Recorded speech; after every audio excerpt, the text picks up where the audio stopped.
જય દ્વારકાધીશ મિત્રો। હવારમાં ઋષિભાઈનો આવ્યો ફોન કે જવું છે રાજુલા, કેમ કે એ ભાઈ રાજુલા જવાનું હતું અમારે યાર્ડમાં જાહેર વેચવા। એ ભાઈ સ્ટેશને ઊભા છે ગુણ લઈને, કેમ કે એકલાથી ગુણ જાય એમ હતી નહીં। આપણે નીકળી ગયા સ્ટેશનવાળા રસ્તે, એ ભાઈ અહીંયા વાટે ઊભા છે, કાંઈ નહીં હાલો જઈએ। ત્યાં તો જોયું ત્યાં ઋષિભાઈ ઊભા થા ગુણ લઈને, અશોકભાઈ ઊભા થા, ગામમાં બસે આવી ગઈ સુરતથી સવારમાં। કાંઈ નહીં, અશોકભાઈ કહે છે લાઈક સબસ્ક્રાઈબ કરી દેજો ભાઈની ચેનલને। આપણે નીકળી ગયા રાજુલા, અશોકભાઈ ઊભા છે વાટે એના ભાઈની, આવે છે એ તે રાજુલા દૂધ ભરવા। આપણે ગામની બહાર આવી ગયા, હવે જાય છે રાજુલા તરફ। થોડોક તડકોય થઈ ગયો છે, થોડોક રસ્તો ખરાબ છે, કેમ કે મોટા વાહન હકારે હકારીને ખાડા ખડબસડા થઈ ગયા છે।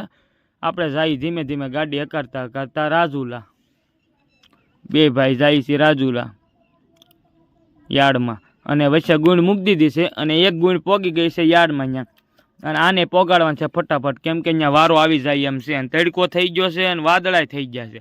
જો એક વરસાદ પડી જાય તો સારું રહે, કેમ કે અમારા ગામમાં બધાએ વાવણી કરી દીધી છે, માંડવીને એવું બધું વાવી દીધું છે। એક વરસાદ પડી જાય તો સારું। આપણે પોગી ગયા સાંદલિયા, ત્યાં મામાદેવનું મંદિર છે, જય મામાદેવ। અમે હવે અહીંથી રાજુલા 3 કિલોમીટર જ રૂ છે, કાંઈ નહીં આપણે રાજુલા પોગી જઈએ ધીમે ધીમે, કેમ કે ત્યાંથી ફોન આવી ગયો છે, ગુણ પોગાડવાનું છે ફટાફટ।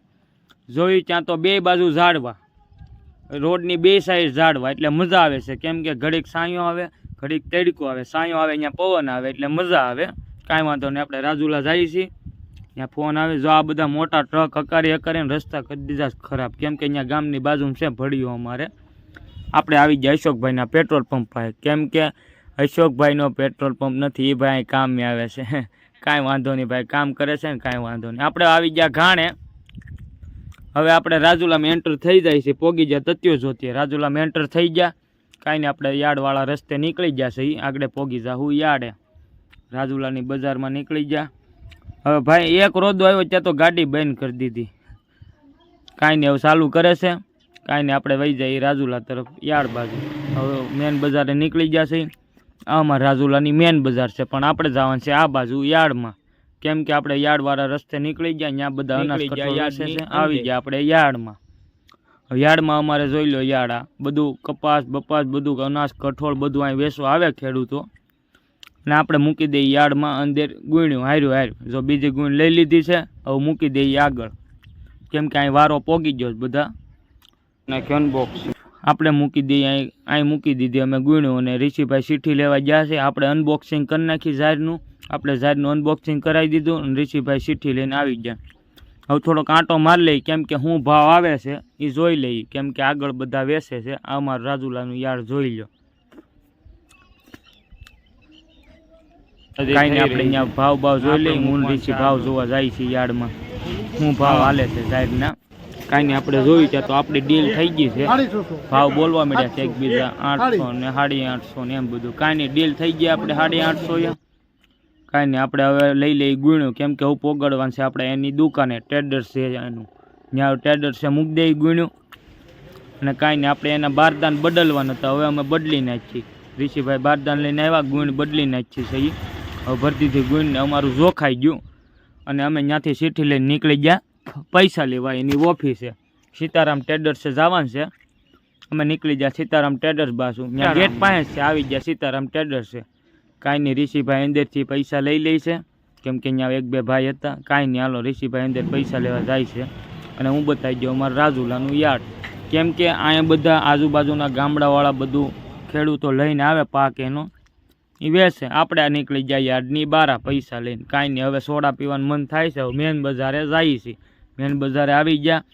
હવે અહીંયા ખૂણામાં એક દુકાન છે, અહીંયા સોડા પી લઈએ, સોડા લઈ લીધી છે, ત્યાં તો આવી ગયા હર્ષિતભાઈને સોડા પાઈ દીધી। કાંઈ નહીં આપણે સોડા પીને નીકળી ગયા માર્કેટ તરફ, કેમ કે માર્કેટ તરફથી શાક લેવાનું હતું। કાંઈ નહીં આપણે આવી ગયા શાક માર્કેટમાં થોડુંક શાકભાજી લઈ લઈ, કેમ કે ઘેરથી આવ્યો હતો ફોન કે શાકભાજી લેતા આવજો, આપણે લઈ લીધું શાકભાજી। હવે નીકળી છીએ ઘર તરફ। કાંઈ નહીં આપણે એટલી બજાર આવીએ, આપણા બેનની દુકાન છે, કાંઈ નહીં આપણે એટલી બજારે નીકળી ગયા છે બારા, કેમ કે અમારે જવાનું હતું ધ્યેય પાસે, કેમ કે ધ્યેયભાઈ અહીંયા ઘાણે માંડવી પીલાવા આવ્યા છે, આવી ગયા ધ્યેયભાઈ પાસે, ધ્યેયને આવવું હતું હારે અમારે, એટલે ભાઈ થોડીક માથાફૂટ કરતા હતા। કાંઈ નહીં હારે લઈ લીધો છે, એને પપ્પાને પૂછીને કે અમારે ધ્યેયભાઈને લેતા જાય છે, કાંઈ નહીં, ધ્યેયભાઈ અમારે હારે બેસી ગયા છે ને અમે નીકળી ગયા રાજુલાની બારા. હવે પોગી ગયા છે એ ઘાણા બાજુ, અને ઘાણે સડી ગયા પુલ. હવે રાજુલાથી નીકળી ગયા. થોડીક એને ચીઠ્ઠી બતાવતા એ ના પાડતો હતો કે તમે નથી આવ્યા રાજુલા એમ. અમે કીધું કે ભાઈ ભાઈ અમે રાજુલા જ આવ્યા હતા અહીંયા યાર્ડમાં, કાંઈ નહીં આપણે આવી જઈશું ભાઈ પેટ્રોલ પંપે ને આપણે નીકળી ગયા ઘર તરફ. હવે આ બે એકબીજા બાંધે છે ચાલુ ગાડીએ, એ નહીં મજા આવે, કેમ કે લઈને ચેક પડશું તો ખોટું વાગી જાય ભાગી જાય એવું થાય નહીં કરતાં આપણે નીકળી જાય ઘર તરફ, કેમ કે વાદળા થઈ ગયા ને તેડકો છે હજી બાંધે છે આ બે. હાવ કેવા છે ચાલુ ગાડીએ બાંધે. આ ધ્યેય કહે છે નથી આવ્યા તમે રાજુલા યાર્ડમાં, તમે કે નાસ્તો કરવા આવ્યા હતા. ઋષિ કે એલા ભાઈ નાસ્તો કરવા નથી આવ્યા, અમે આવ્યા હતા યાર્ડમાં, કેમ કે એને ચીઠ્ઠી બતાવી દીધી એટલે મજા આવી ગઈ. કાંઈ નહીં આપણે જઈએ ઘર તરફ. હા ગીત વગાડતા વગાડતા જતા હતા, ગુજરાતી ગીત વાગતા હતા અમારે. કાંઈ નહીં અમે ગુજરાતી છે એટલે ગુજરાતી જ ગીત વગાડવાનું હોય. હા મોજ. હા કાંઈ નહીં આપણે જઈએ ઘર તરફ, વાદળા થઈ ગયા મજા આવે એવું છે. આમ જોઈ લો અમારું રાજુલાની ઘર તરફ જઈએ છીએ. આ આવી ગયો અમારો ગેટ, હવે વહી જાય ઘેરે.